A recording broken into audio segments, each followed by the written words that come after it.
The All Progressives Congress on Tuesday began its move to pick its consensus candidate, with the President Muhammadu Buhari explaining the qualities that the party's flag bearer in the 2023 presidential election must possess.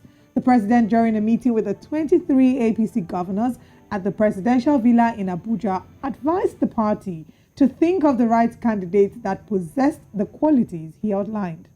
Well, the president, who posited that the party allows governors to choose their successor, informed the governors that he would be seeking reciprocity ahead of the presidential primary, which comes up in the next 4 days. Nigerians are, however, asking, should consensus candidates be the way to go for political parties? Well, that's what they're asking. But you know what?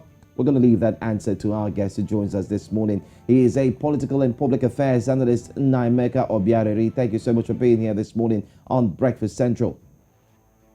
Thanks for having me. All right, let's start off first. Nigerians are asking, and the question is this the way to go? A consensus for a candidate? What are your thoughts? Obviously, we've been on this path since 1999 till now. Both the consensus option and the delegate election option has always been the albatross of Nigeria. Over the last 22 years, the two options have not actually helped us to pick out the best from the field because of the monetization of elections in Nigeria. It's money heavy, and that was the reason why one of the best of the candidates in the field, P2B, left the PDP, because he chose not to do the option of bribing delegates. You heard what happened over the last few days at the PDP primaries. Over $150 million were exchanged among the 700 and something delegates that graced the occasion. And of course, most of us, you including me and some other people who have the competencies, the capacity, and the ability to draw Nigeria out of its comatose stage, cannot be able to afford such, because we don't have access to the national treasury where we can dip our hand and steal. Of course, most of us, even if the money is there, will not steal.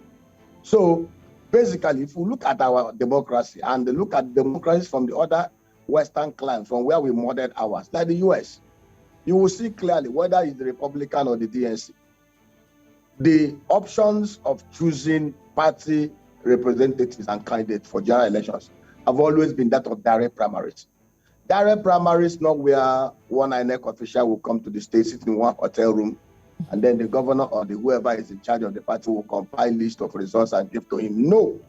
Direct primaries where every registered member of the party biometrically captured, just like we are doing with PVN, we are doing with NIN, we are doing with the real voters register.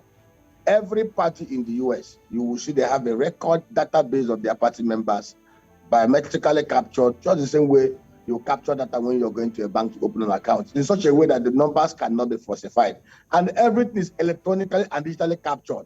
So, and that is why an unknown entity like a Barack Obama, a first-time senator, who just wake up from somewhere, provided a very good message, and he won the PSA primaries against more established candidates like Clinton and the rest of the field. So it's going to be another jamboree, whether consensus or whether indirect options like the APDP applied. We will end up giving Nigerians the option of choosing between the devil and the deep blue sea. And we'll keep on rolling around the circle. And Nigeria will keep on being a center for both the political bandits and the field bandits to have sway. Wait, you speak about running between the devil and the deep blue sea. I'm going to deviate a bit from the subject of this conversation and talk about the fact that a lot of people have been pushing for a prominent third force. And we've been hearing conversations about the Labour Party looking like that prominent third force. Do you agree with that? I totally agree with it. And I will let you know this.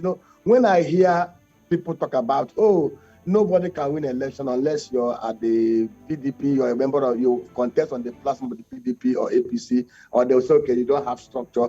The truth is, a third force is possible now based on what INEC had done for us.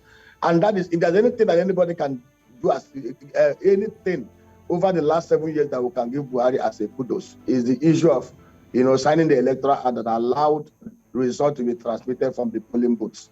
And that is the best thing that's done for Nigeria, because the truth of the matter is that most elections in Nigeria have been rigged consistently, both at the ward collection centers or local government. People will exercise their franchise and their will at the polling booths, But along the line, just like the delegate thing, those who want to rig it, working with full corrupt ad hoc officials of INEC and the security forces, will change the results and the will of the people at the collation center. But under the new option that INEC had put forward, a result will be uploaded up from the to the cloud from the polling booths. And let me tell us the truth.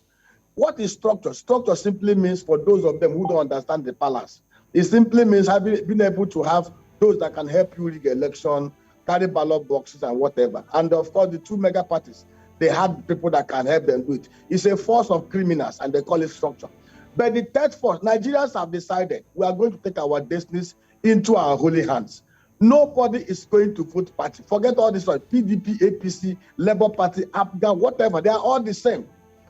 Fingers of the same leprous hand. This time, Nigerians are going to look at candidates.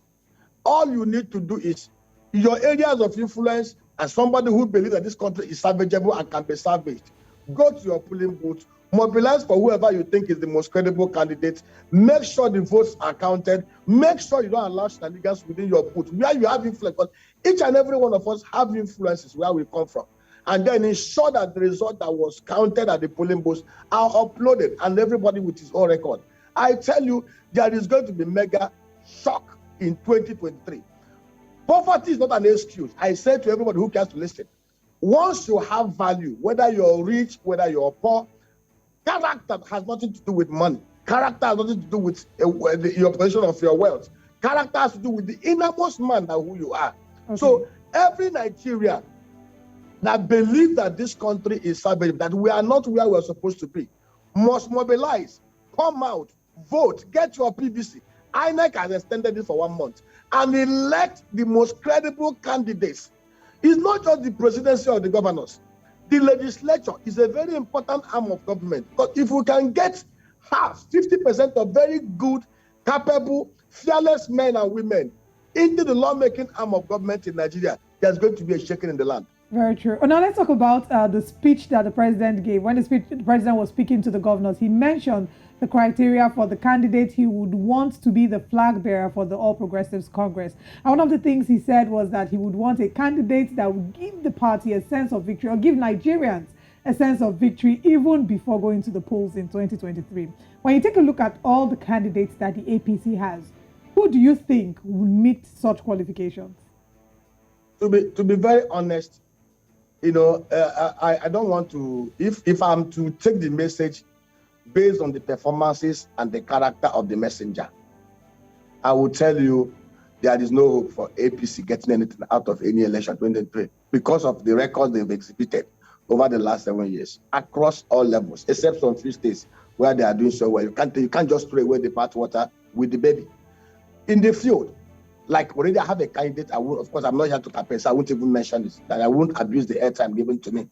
But for the APC, if you look at the field, Yemi Osinbajo as the vice president, if you look at it honestly, of course, people will tell you, oh, why didn't he resign? Why did he do this? Of course, the Nigerian peculiar kind of politics. As a vice president, if you look at his records, for the 104 days that he acted for Buhari, when Buhari was away sick, you could see what he did. Nigeria had a semblance of direction within those 104 days. Of course, Buhari came back and the cabal caged him. And being the kind of person is, so I know from what we have seen, from that 104 days window, if given a chance, Yemi can shock Nigerians. Tunde Bakare is also very, very good. Emeka Nwajuba is also a very good candidate, a very smart. And of course, if you're looking at this from the equitable point of view, in the turn of the Southeast, Emeka Nwajuba will make a very fine, excellent president. In fact, of all the fields, if APC, they are very sincere, Buhari said they wanted somebody that's acceptable across board, that meets all the criteria. Of all the candidates, Emeka Nwajuba, number 1, Yemi Osinbajo, number 2 in that party. Then Bakare 3. Emeka Nwajuba, there would have been, second thoughts. Some people would have expressed second thoughts in that regard, especially as regards the state of education. What are your thoughts in this regard? You know, how the education sector has been. Emeka Nwajuba is the Minister of State for Education. He's not the substantive minister. Let us not forget that. Emeka Nwajuba is the Junior Minister for Education. He's not the substantive minister. Emeka Nwajuba is also not the commander-in-chief. He's not the one who is, it's like people blaming Rotimi Amechi for what happened, the Kaduna Abuja kidnap. Rotimi Amechi, let me even tell you, of all the ministers in Nigeria under Buhari, Rotimi Amechi should actually be counted as number one, because under him, the rail project saw some direction, despite the fact that I scored them 50% in that field.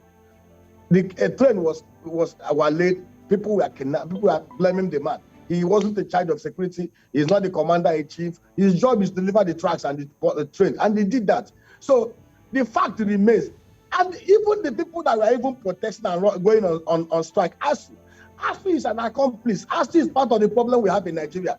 From 1999 till now, who are those that rig elections at the World Collection Centers? Who are those that rig election for this criminal, conniving, incompetent position at the local government level, or at the zonal level, or at the level? It's INEC professors.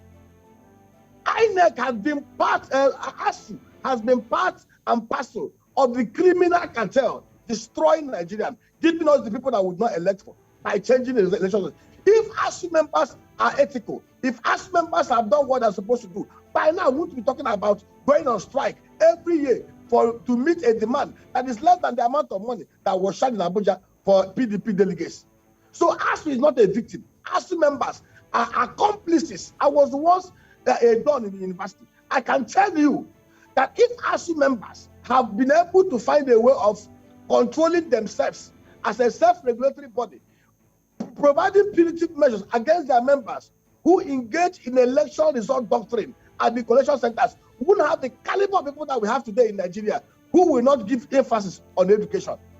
So Emeka Majuba is not to be blamed. He's just Minister for State for Education. Let us remember that. Okay. Well, this conversation can go on and on and on, but I want to say thank you so much, Naimeka Obiariri, for joining us here on Breakfast Central. Look forward to have you again.